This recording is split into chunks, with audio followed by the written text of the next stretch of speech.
नमस्कार दोस्तों, मेरा नाम है तरुण कुमार और स्वागत है आपका UTCWord.tk जो एक एजुकेशनल चैनल है। जितने भी कॉम्पिटिटिव एग्जाम में कोर्स आता है वो सब हम कवर करते हैं इस चैनल के माध्यम से। जैसे जनरल नॉलेज हो गया, एप्टीट्यूड हो गया।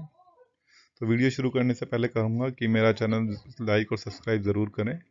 और आज के सेशन में हम लोग जनरल नॉलेज का कुछ पार्ट कवर करेंगे। तो जनरल नॉलेज तो वैसे बहुत ब्रॉड है, तो इसका कुछ जनरल नॉलेज का भी कुछ पार्ट करेंगे जो स्टेट्स की कुछ डिटेल्स वो कवर करेंगे। अल्फ़ाबेटिकली अगर हम स्टेट्स देखें तो सबसे पहले मेरा आंध्र प्रदेश आता है लिस्ट में। तो आंध्र प्रदेश को आज हम लोग देखेंगे।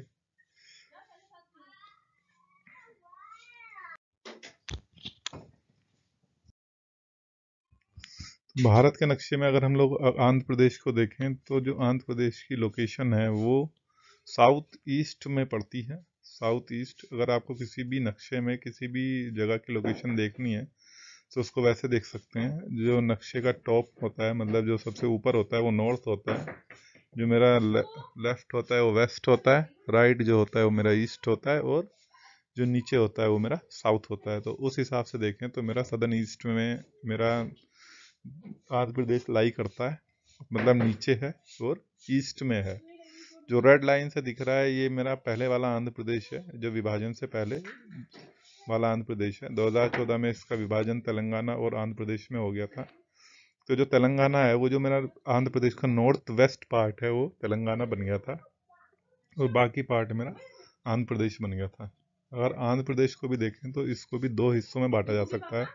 सदर्न वेस्ट पार्ट मेरा रायलसीमा क्षेत्र में बांटा जा सकता है, और जो मेरा सदर्न ईस्ट पार्ट है वो समुद्री तट रेखा है।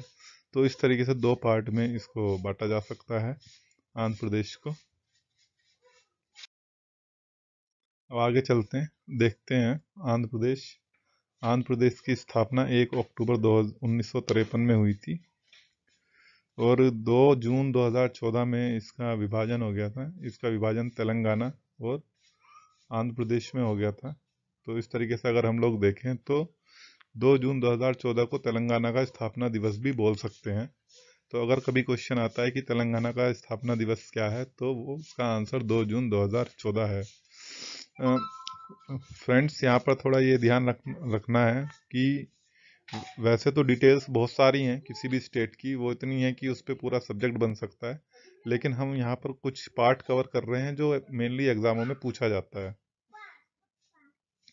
तो जो आंध्र प्रदेश के मुख्यमंत्री हैं वो YS जगन रेड्डी हैं, और उसकी राजधानी हैदराबाद है। अभी हैदराबाद तेलंगाना और आंध्र प्रदेश दोनों की ही राजधानी है। एक राजधानी अमरावती के नाम से प्रस्तावित है जो अभी अंडर कंस्ट्रक्शन है।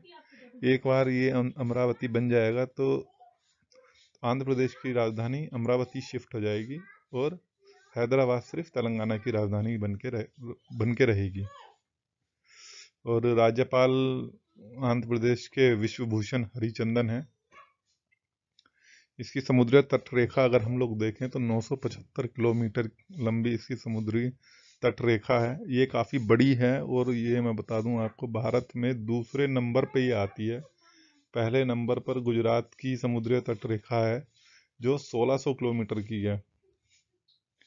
और क्योंकि यहाँ पर धान की खेती बहुत ज़्यादा होती है तो इसलिए आंध्र प्रदेश को धान का कटोरा भी कहा जाता है। अगर हम लोग परसेंटेज के हिसाब से देखें तो 77% जो टोटल खेती वहाँ पर होती है उसका 77% धान की खेती शामिल, उसमें 77% धान की खेती शामिल है। इसकी दो प्रमुख नदियाँ हैं, कृष्णा और गोदावरी। राज्य भाषा, कुछ क्वेश्चंस आते हैं कि उसकी राज्य भाषा कौन सी है, राज्य पक्षी कौन सा है, राज्य प्रतीक कौन सा है। तो राज्य भाषा इसकी तेलुगु है, राज्य प्रतीक पूर्ण कुंभ है, राज्य पशु चिंकारा है, ब्लैक बक भी बोलते हैं, वही ब्लैक बक जो सलमान खान का केस हो गया था। राज्य पक्षी रोज रिंग पराकीट है। रोज रिंग पराकीट मतलब ये ग्रीन तोता है जिसके गले में रेड कलर का रिंग रहता है, तो वही है। राज्य पेड़ नीम है, नीम हम लोग सभी जानते हैं। राज्य का खेल कबड्डी है। कबड्डी के बारे में भी ज़्यादा नहीं बताने की ज़रूरत है, कबड्डी सभी लोग जानते हैं, और अब तो उसका गेम भी आता है टीवी पर, उसका लीग भी चलती है। राज्य नृत्य कुचिपुड़ी है, और जो राज्य फूल है वो कुमुद है, इसका जैस्मिन भी बोलते हैं, चमेली भी बोलते हैं। तो वही, ये इसका राज्य फूल है। आगे बढ़ते हैं, आगे देखते हैं कि जो इसकी नदियां हैं कौन कौन सी हैं। वैसे तो यहाँ प- यहाँ 8 से 10 नदियां आंध्र प्रदेश में बहती हैं, लेकिन हम कुछ प्रमुख नदियों को ही देखेंगे, जिनमें गोदावरी है, और कृष्णा है, और एक पेन्नर है। तो सबसे पहले देखते हैं कृष्णा को। कृष्णा की लंबाई 1400 किलोमीटर है, और लंबाई 1400 किलोमीटर है, और कृष्णा नदी महाबलेश्वर से निकलती है। महाबलेश्वर एक पहाड़ी इलाका है जो महाराष्ट्र में स्थित है, वहीं से कृष्णा नदी का उद्गम होता है। और वहाँ से उद्गम वहाँ से उद्गम के बाद महाराष्ट्र से होते हुए वो कर्नाटक जाके, कर्नाटक से फिर तेलंगाना, और तेलंगाना से फिर आंध्र प्रदेश, और आंध्र प्रदेश से फिर बे ऑफ बंगाल। तो मैं देखूं तो जो मेरी कृष्णा नदी है वो 4 स्टेट को पार करती है, महाराष्ट्र, कर्नाटक, तेलंगाना और आंध्र प्रदेश। इन 4 स्टेट से होती हुई वो बे ऑफ बंगाल में चली जाती है, बंगाली खाड़ी में इसका अंत हो जाता है इस नदी का। और जो इसकी, वैसे तो बहुत सारी ट्रिब्यूटरीज हैं, लेकिन जो क्वेश्चन के नज़रिए से इम्पोर्टेंट हैं वो 2 ट्रिब्यूटरीज हैं। ट्रिब्यूटरीज मतलब जो नदियाँ इसकी सहायक नदियाँ हैं, तो सहायक नदियाँ में तुंगभद्रा और भीमा, ये दोनों प्रमुख हैं। दूसरी नदी गोदावरी है, ये 1465 किलोमीटर लंबी नदी है, और सबसे लंबी नदी है जो आंध्र प्रदेश से होके जाती है। और इसका उद्गम त्र्यंबकेश्वर में से होता है, महाराष्ट्र में है ये जगह। और ये महाराष्ट्र से निकल के तेलंगाना और आंध्र प्रदेश होते हुए सीधे बंगाल की खाड़ी में जाके गिर जाती है। तो इसका अंत बंगाल की खाड़ी में हो जाता है नदी का। इसकी अगर सहायक नदियां हम लोग देखें तो इंद्रावती और सबरी नदी हैं। तीसरी नदी है पेन्ना, जो 597 किलोमीटर लंबी है, और इसका उद्गम स्थल कर्नाटक में नंदी पहाड़ियों से होता है। और ये नेल्लोर एक जगह है आंध्र प्रदेश में जहाँ पर इसका इसका अंत हो जाता है, और ये बंगाल की खाड़ी में जाके गिर जाती है। ये एक 2 ही स्टेट को पार करती है, कर्नाटक से, ये उद्गम इसका कर्नाटक से होता है और अंत इसका आंध्र प्रदेश में।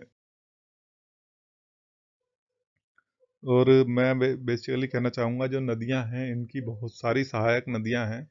कुछ बोलते हैं कि लेफ्ट टेरिटरीज ट्रिब्यूटरीज हैं और राइट ट्रिब्यूटरीज हैं। तो जो सदर्न से जुड़ती हैं वो उनको राइट ट्रिब्यूटरीज बोलते हैं, और जो ऊपर नॉर्थ से जुड़ती हैं उनको लेफ्ट ट्रिब्यूटरीज बोलते हैं। तो इस तरीके से कर सकते हैं। आइए अब देखते हैं, कुछ और तथ्य देखते हैं आंध्र प्रदेश के। तो इसमें आंध्र प्रदेश में एक पुलकिट झील है। पुलकिट झील के तट पर हरिकोटा है। हरिकोटा बहुत फेमस है। हरिकोटा जो फेमस है, मतलब यहाँ पर सतीश धवन अंतरिक्ष केंद्र है, और यहाँ से जो मेरा उपग्रह प्रक्षेपण केंद्र है, यहाँ से सैटेलाइट लॉन्च होती हैं। और टोटल मेरे पूरे देश में दो ही सैटेलाइट लॉन्च सेंटर हैं, एक तिरुवनंतपुरम में है, और एक ये है जो श्रीहरिकोटा में है।